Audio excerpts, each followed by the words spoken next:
ఈరోజు మిమ్మల్ని అందరినీ చూస్తా ఉంటే వర్షం పడతా ఉంది, కుర్చీలే గొడుగులైనాయి, ఎవరు కదలడం లేదు. ఇది చూస్తే మా బాధ్యత పెరుగుతా ఉంది.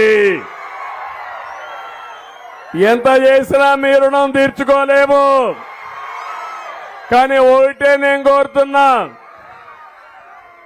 పేదరికం లేని సమాజాన్ని నిర్మాణం చేస్తాం. నేను ఏ పని చేసినా మీకోసమే ఆలోచిస్తా, పేదవాడి కోసమే ఆలోచిస్తా. రెండోది, నేను ఏ ఒక్కరి వాడిని కాదు, మీ అందరి వాడిని.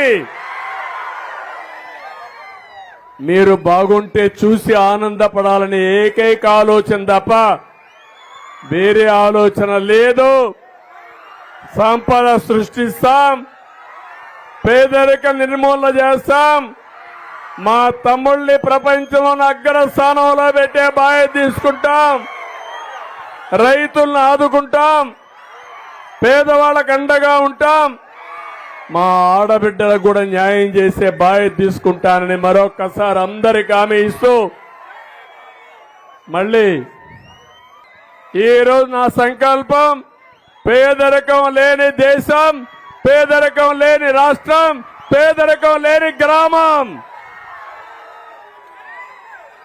ఇది సాధించడానికి ఏం చేయాలని ఆలోచిస్తాం. మీరు కూడా పూర్తిగా సహకరించండి. మీరు సహకరిస్తే ఏదనుకున్నా ఒక మంచి సంకల్పం ఉంటే దేవుడు కూడా సహకరిస్తాడు.